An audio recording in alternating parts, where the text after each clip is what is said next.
mana shunaqa matkalar bilan ko'p holatlarda qizlar mana zaключение berishadi, infantilniy matka deydi yoki bachadon razmerlari kichkina deb massaj yozadi yoki qanaqadir lecheniyalar qilinadi. Bu ham matka razmeri kichkina bo'lgani bilan bu bola bo'lmasligiga umuman sabab bo'lmaydi.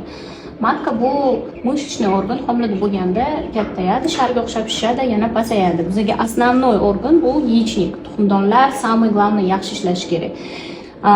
Tuxumdonda основной ovulyatsiya bo'ladi, gormonlar tuxumdondan ishlab chiqaradi. Matka faqat shu bolani ushlab beradigan organ hisoblanadi. Shuning uchun matkaga massaj olib, bachadonni kattaytiruvchi ukollar umuman bo'lmaydi. Bunaqa holatda biz основной tuxumdonga qaraymiz.